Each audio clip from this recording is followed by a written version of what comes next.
मी बनवते बांगडा फ्राय. बांगडा फ्राय हा तुम्हाला पण येतच असेल, पण ही आहे कोकणातली पद्धत. पहिल्यांदा मी बांगडे चांगले धुवून घेतले, त्याला असे कट मारून घेतले, कारण या कटमध्ये चांगला मसाला लागतो. आणि ही आहेत या माशाची अंडी. माशाची अंडी फ्राय केलेली पण खूप छान. पहिल्यांदा ह्याला आगळ लावून घेते. जर तुमच्याकडे आगळ नसेल तर तुम्ही कोकम वापरू शकता, लिंबू वापरू शकता. आता मी या टोपामध्ये सगळं ठेवलं आणि ही आहेत माशाची अंडी. याच्यावरतून मी एवढं आगळ ओतते, जे की चवीसाठी चांगलं लागतं. आणि असं हे ठेवून द्यायचं अर्धा तास. त्याला चवही चांगली लागते. आणि या माशाची अंडी आहेत. ठीक आहे. आता याच्यातून थोडंसं अर्धा चमचा मी मीठ टाकते.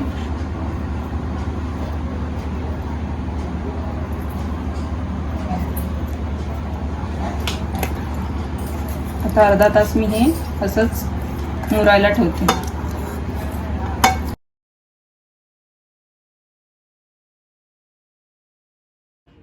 या मच्छीला आपण लावून घेतलेलं आगूळ आणि मीठ हे आता चांगलं लागलं याला. तर आता त्याला मसाले लावून घेऊ. मसाले मॅरिनेट करून ठेवू दे.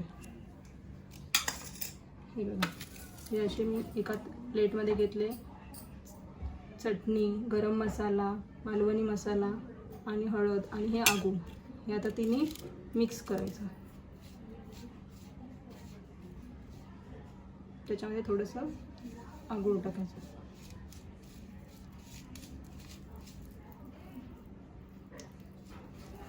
ते मच्छीला चांगलं लागलं पाहिजे.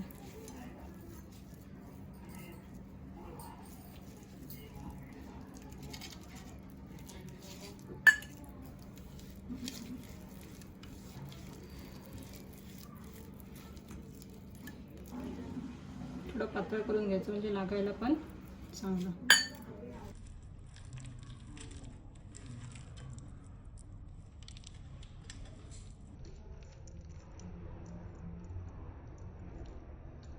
बघा असं लावायचं.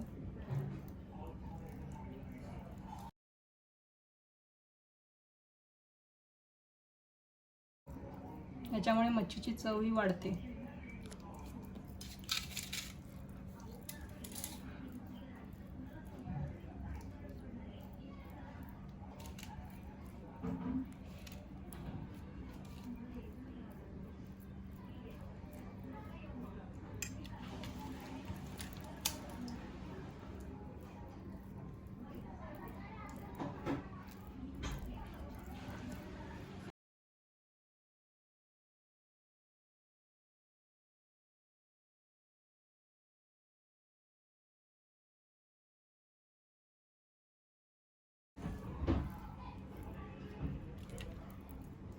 असं आपण पूर्ण सर्व मच्छीला लावून घेणार आहोत.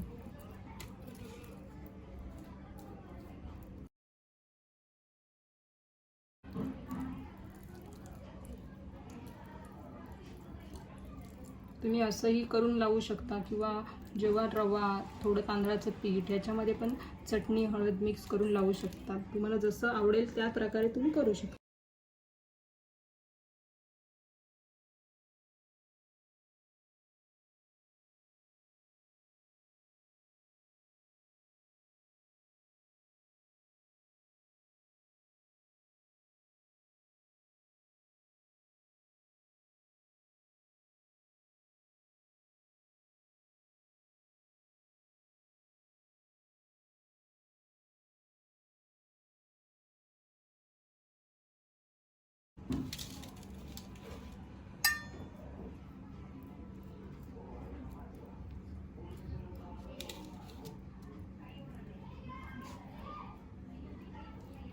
आता आपण 15 मिनिटं त्याला मॅरिनेट चांगलं होण्यासाठी ठेवून देऊ.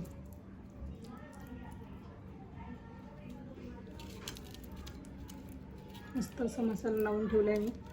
दिसायलाही खूप सुंदर दिसते.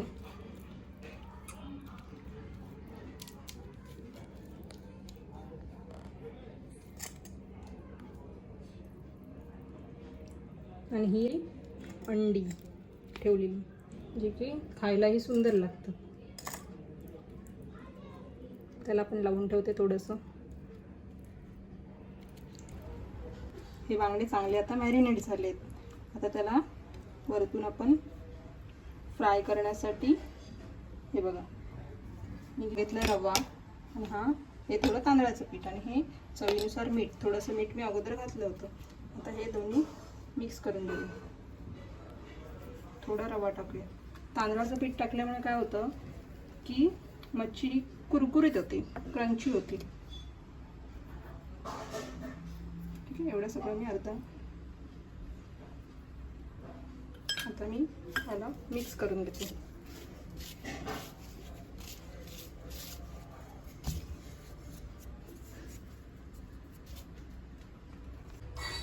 हा घेतलाय मी लोखंडी तवा. लोखंडी तवा हा म्हणजे यूज करायला आपल्याला चांगला, त्याच्यावरती पटकन मच्छी भाजते. आता मी 2 पळी तेल गरम करून घेते. चांगलं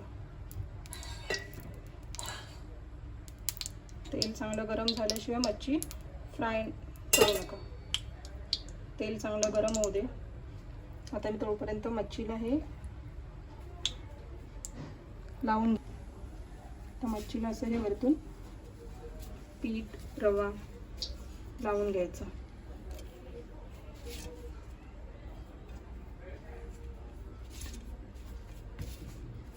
आणि आता आपण करतोय डीप फ्राय बांगडा. डीप फ्राय करतोय. डीप फ्राय म्हणजे काय की डायरेक्ट तेलामध्ये तळायचं.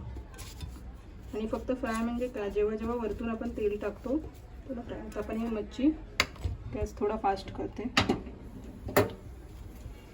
लावून घेते. तोपर्यंत थोडा गॅस तोपर्यंत आपला पेटतोय.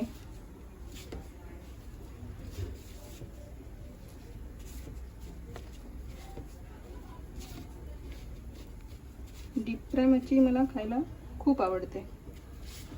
क्रंची क्रंची लागते ना, त्याच्यामुळे मी असे 4 पीस आहे पहिले फ्राय करते. बघते तेल टाकलंय का. टाकलंय तेल चांगलं. आता मच्छी त्याच्यामध्ये मी सोडते. 4 पीस सोडते. म्हणजे जास्त टाइम जाणार नाही. पटपट मच्छी थोडंसं तेल असतं चांगली.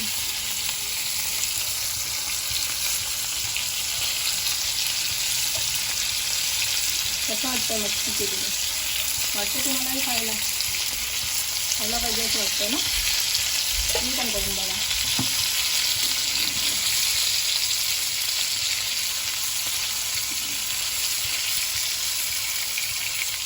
मस्त अशी क्रंची फ्राय मच्छी होणार आहे.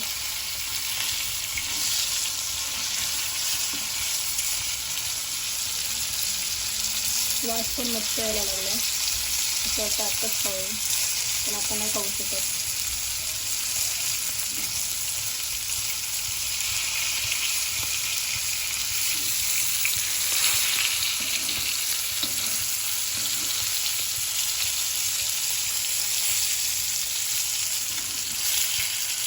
चला आपण कोकण वगैरे आगळ लावल्यामुळे चांगलं मस्त मॅरिनेट झालं.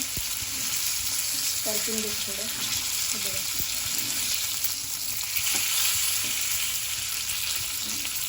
मच्छी चिकटत पण नाही आहे.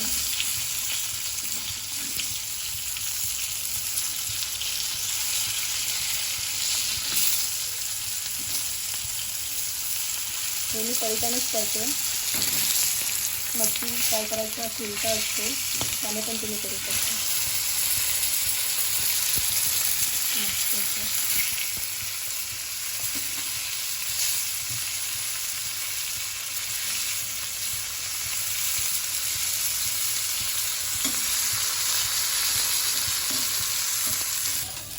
हे बघा बांगडे आता मस्त फ्राय झाले. ती मी आता एका प्लेटमध्ये काढून घेते. प्लेटमध्ये मी टाकले टिश्यू पेपर, कारण जे ऑइल आहे ते खायला आपल्याला डायरेक्ट नाही लागलं पाहिजे. टिश्यूवरती निथळून घेते. 4 पीस मी असे काढून घेते. थोडं क्रंची मस्त झालं. हे 3 पण मी आता फ्राय करून घेते. फ्राय करायला टाकते. अशा चंडी पण खूप सुंदर लागतात.